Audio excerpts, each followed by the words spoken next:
Imaginemos el año 4023. Los futuros investigadores arqueológicos están excavando en Nueva York y se encuentran con el edificio del Estado del Imperio.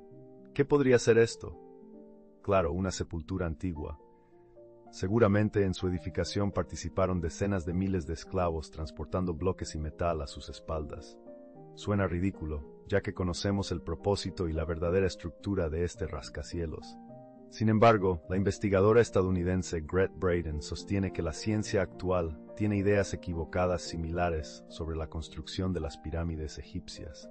Asegura que las tecnologías de esa época simplemente no habrían sido capaces de levantar estructuras tan gigantescas. Además, hasta el día de hoy, nadie ha logrado crear un complejo arquitectónico que pueda competir con las pirámides de Egipto. Intentemos descifrar cómo las edificaron los antiguos egipcios.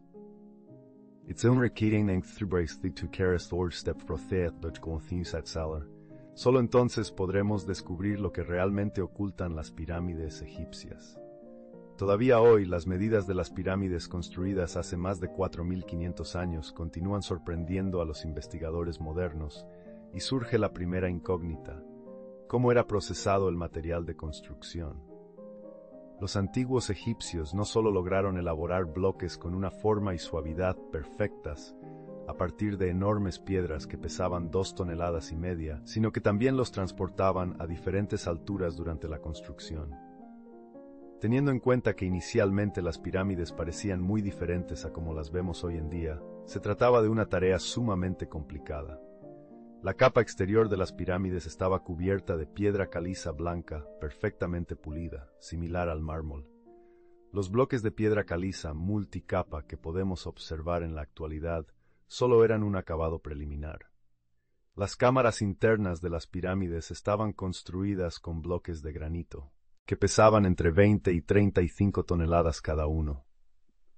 Los expertos siguen investigando cómo los antiguos egipcios lograron llevar a cabo este extraordinario proceso, manejar magistralmente a estas enormes masas de granito. Sin embargo, han surgido algunas teorías. Algunos expertos en arqueología sugieren que se usaron herramientas de cobre para cortar la piedra. De manera hipotética, esta técnica podría haber sido empleada para esculpir bloques rectangulares. No obstante, ¿cómo explicamos los cortes precisos y los ángulos agudos sin dejar rastro de herramientas? Aquí los investigadores tienen opiniones divididas. Algunos plantean que los antiguos egipcios utilizaban la superficie del agua como nivel para reducir la fricción y el calor generado por las herramientas al trabajar la piedra bajo el agua. Otros argumentan que se empleaba un nivel de madera, pintura y cuerda para medir ángulos y detectar superficies irregulares. Para ello, los constructores utilizaban 3 palos de madera perfectamente rectos y de igual longitud. Ataban una cuerda en la parte superior de 2 palos y los trabajadores la estiraban al colocar los palos sobre la superficie de la piedra. El tercer palo se utilizaba para examinar la superficie colocada entre la roca y la cuerda tensa. Si el palo se quedaba atrapado en la cuerda, indicaba una irregularidad en esa parte de la roca. Esto fue señalado con pintura para ser aislado más tarde. Sin embargo, incluso así, los trabajadores habrían tenido que moler la roca durante un tiempo excesivamente largo para lograr tal suavidad. Pero, ¿y si los bloques que componen las pirámides no fueran piedras sólidas? El investigador Gret Braden afirmó en su entrevista que estos enormes bloques rectangulares son realmente artificiales. El estudioso reveló que en 1989 los investigadores perforaron uno de los bloques de la pirámide para extraer muestras de roca. Al observar los resultados del análisis, quedaron perplejos. Si se tratara de bloques de piedra caliza genuinamente naturales, deberían haber mostrado capas y fósiles.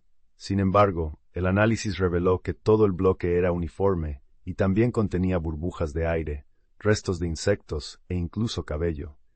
En el momento en que se llevaron a cabo análisis químicos, se encontraron compuestos químicos que no existen en la naturaleza, lo que llevó a la de que se trataba de un material artificial. Braden sugiere que los bloques fueron producidos en diversos pasos, comenzando con la extracción de piedras de las canteras de caliza cercanas, luego pulverizándolas y mezclándolas con un óxido de alta tecnología para crear una mezcla adaptable.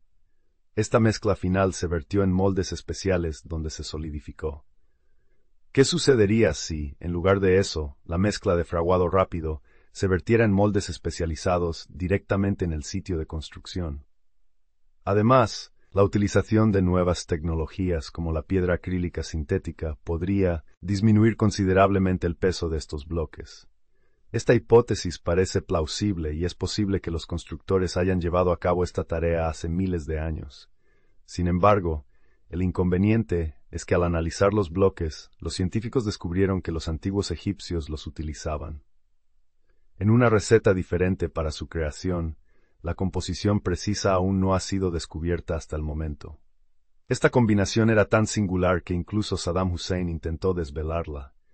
Según Gret Bryden, en 1990, antes de la intervención militar de los Estados Unidos en Irak, Saddam Hussein consultó a un escultor estadounidense, cuyo nombre el investigador decide no revelar. El artista estuvo a punto de revelar el misterio de la tecnología utilizada en la construcción de las pirámides de Egipto, al mezclar un polvo hecho de piedra natural con resina epoxi.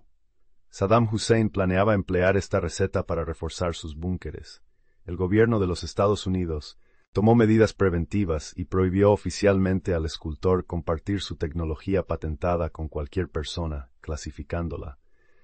Sin embargo, incluso si asumimos que los antiguos egipcios realmente fundieron estos enormes bloques a partir de una mezcla especial, ¿cómo los transportaron después? Aún persisten dudas en torno a las versiones oficiales. En 1989, un grupo de científicos, un grupo de ciudadanos de Estados Unidos se congregaron en Egipto para emular la majestuosa pirámide. No obstante, se toparon con un inconveniente. Su equipo no lograba alzar los enormes fragmentos. Los científicos recurrieron a la compañía de tractores Caterpillar con la expectativa de diseñar un mecanismo especial para trasladar las inmensas piedras. A pesar de que transcurrieron 6 meses, seguían sin cumplir la tarea. Permítanme recordarles que, según la ciencia tradicional, los antiguos egipcios construían de forma manual. Los arqueólogos proponen 2 teorías sobre cómo se llevó a cabo este proceso. Una de ellas sugiere que las pirámides se levantaron utilizando agua. Los investigadores creen que se excavaron canales especiales alrededor del perímetro de la pirámide, permitiendo que las piedras flotaran río abajo con flotadores elaborados de cedro y pieles de animales infladas para mantenerlas en la superficie del agua. En la parte superior de la pirámide había una piscina que movían hacia arriba durante la construcción. Instrucciones para desplazar los bloques desde la zanja hasta la cima. Los constructores emplearon una serie de accesos que les facilitaron dirigir las rocas en la dirección adecuada. Supongamos que esta hipótesis es exacta. Sin embargo, para edificar la pirámide se usaron bloques que oscilaban entre 2 toneladas y 70 toneladas. 1 metro cúbico de aire puede mantener a flote un bloque de granito que pesa 1 tonelada. Para trasladar un bloque de 20 toneladas a lo largo del canal, los antiguos egipcios habrían requerido 20 de estos dispositivos flotantes. Considerando que, según los expertos, los constructores del antiguo Egipto empleaban pieles de animales y madera con este propósito, sencillamente no habrían contado con suficientes recursos para producir la cantidad necesaria de flotadores. Ahora bien, siguiendo la teoría más aceptada, un conjunto de obreros presuntamente arrastraron piedras a través del desierto utilizando cuerdas y trineos. Y no hace mucho tiempo, a los científicos se les ocurrió la noción de humedecer la arena para disminuir la fricción resultó en que trasladar esas piedras fuera mucho más sencillo. Hemos observado este método en algunas de esas antiguas pinturas murales. Se piensa que crearon una estructura especializada para elevar esos bloques hasta la cima. Parece ser la opción adecuada para nuestro arquitecto. Imaginemos que contamos con todo el equipo necesario, excepto las grúas de elevación. Por lo tanto, intentemos construir las rampas utilizando una excavadora para darle forma a estas estructuras de arena. Es crucial humedecer la arena y para deslizar esos bloques por las rampas podemos emplear cabrestantes. Aunque no parece tan complicado, nuestro arquitecto decidió detener la construcción, ya que incluso con toda la maquinaria sofisticada, edificar estas rampas resulta una tarea ardua y que consume demasiado tiempo. Es necesario cambiar el cable del cabrestante con frecuencia, ya que se rompe por el peso y las rampas se desmoronan constantemente. Es desconcertante cómo a Los antiguos habitantes de Egipto lograron erigir monumentos en esa época. Incluso sin tecnología avanzada, los expertos japoneses llevaron a cabo un estudio similar en 1978. Su propósito era demostrar que los egipcios de antaño construían estructuras mediante métodos rudimentarios, tallando piedras con herramientas y moviéndolas con cuerdas. Su experimento buscaba erigir una estructura de 20 metros de altura, utilizando terrazas y rampas, con bloques de 4 toneladas de peso. Cientos de trabajadores egipcios colaboraron en la obra, pero ni siquiera el saber contemporáneo fue de ayuda. Se percataron de que tallar bloques de 4 toneladas requería una fuerza física enorme y mucho tiempo, por lo que redujeron la altura de la estructura a 10 metros y el peso de las piedras de 4 a 1 tonelada. Además, los investigadores empezaron a utilizar herramientas eléctricas para cortar las piedras, alejándose del objetivo inicial del estudio. El ensayo busca evidenciar la viabilidad de construir un artefacto similar utilizando herramientas rudimentarias. A pesar de los obstáculos encontrados, el equipo perseveró en su cometido. Posteriormente, se constató que las antiguas embarcaciones tenían dificultades para transportar las rocas a través del río Nilo. Como solución, se optó por emplear barcos planos modernos. Al acercarse las piedras a la pirámide, aproximadamente 50 trabajadores lograron desplazar una única roca a unos pocos centímetros. Ante esta situación, se decidió implementar un sistema ferroviario completo, en el que circulaban pequeños vagones, cada uno cargando una sola piedra. Más adelante, los investigadores decidieron apartarse de las condiciones iniciales del experimento, recurriendo a grandes grúas para colocar los bloques en sus ubicaciones asignadas. Incluso se llegó a utilizar un helicóptero para elevar las piedras en el aire. A pesar de haber erigido una pirámide de 10 metros cerca de las pirámides de Giza, el experimento resultó un fracaso desde todas las perspectivas. Por lo tanto, es probable que se deba considerar nuevas estrategias para futuros intentos. Los antiguos egipcios no podrían haber erigido pirámides sin grúas, trenes y helicópteros poderosos, pero tal vez estamos buscando la respuesta en el sitio equivocado. Quizás se revele la respuesta a cómo se edificaron las pirámides si descubrimos por qué se construyeron en realidad, y si las pirámides no son exactamente lo que parecen ser. Se piensa que la Gran Pirámide de Giza es la tumba del faraón egipcio Keops, que vivió en el siglo X a.C., pero hay un dilema con esta afirmación. Dentro de la Gran Pirámide nunca se han encontrado momias y otros objetos que normalmente se hallan en las tumbas del antiguo Egipto, como joyas valiosas, obras de arte lujosas y artículos para el hogar que se creía que los faraones necesitarían en el más allá. Nada de eso estaba allí. Pero si la Gran Pirámide de Giza no es realmente una tumba, ¿qué es entonces? Los científicos cada vez más sospechan que la Gran Pirámide podría haber sido un observatorio. Sin embargo, hace mucho tiempo no estaba claro cómo la estructura interna se relacionaba con esta función. La respuesta fue encontrada por el astrónomo británico Richard Proctor en 1883. Al estudiar las escrituras del antiguo filósofo griego Proctor, concluyó que la Gran Pirámide actuaba como un observatorio astronómico incluso antes de que estuviera finalizada. La enorme galería abierta hacia el sur funcionaba como un telescopio gigante, y los sacerdotes podrían haber empleado la cima de la pirámide para observar el movimiento de los astros. Sin embargo, ¿por qué los antiguos egipcios construirían un observatorio tan inmenso y le dedicarían tanto esfuerzo? A finales del siglo XIX, el ingeniero británico William Siemens sugirió que las pirámides tenían un propósito diferente y más práctico. En algún momento, la Gran Pirámide estuvo revestida con bloques de piedra caliza blanca, la cual posee excelentes propiedades de aislamiento eléctrico. Bajo estos bloques, se construyeron los pasajes y túneles de la Gran Pirámide con granito. El ídolo, a su vez, demuestra ser un excelente transmisor de corriente eléctrica, lo cual resulta bastante desconcertante, ya que la piedra no se encuentra de manera natural en esta región. Entonces, las 8.000 toneladas utilizadas para cubrir las pirámides fueron transportadas desde una cantera ubicada a 800 kilómetros de la ciudad de Giza.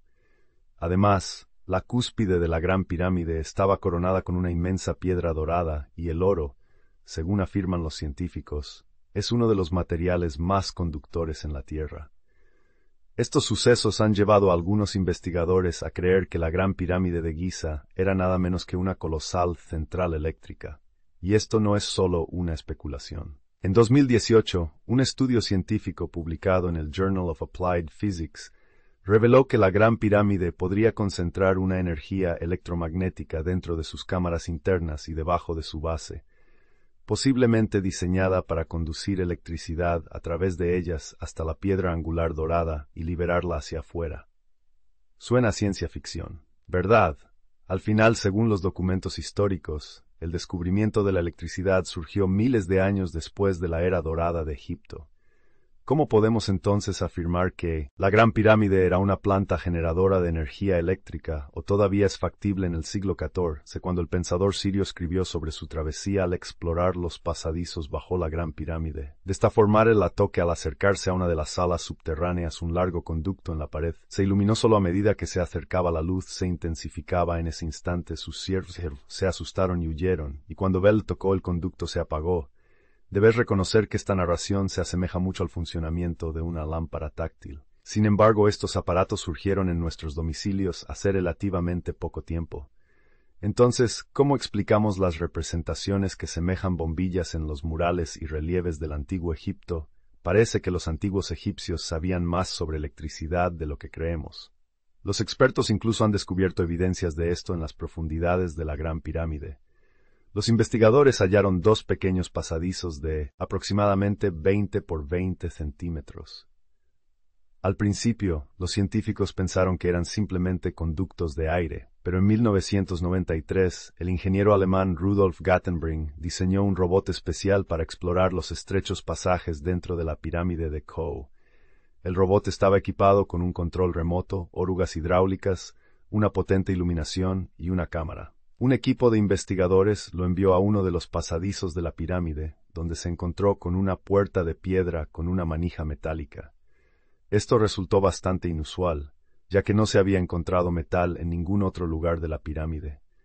El avance más allá de la puerta solo se logró en 2002, cuando un equipo de Estados Unidos logró perforarla y descubrió una cámara detrás bloqueada por una gran piedra.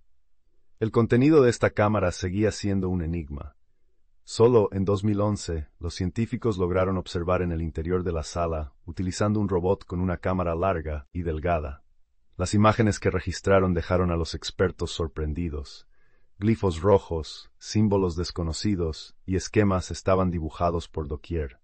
Los científicos asumieron que estos glifos eran planos antiguos que detallaban cómo usar la Gran Pirámide como generador de electricidad.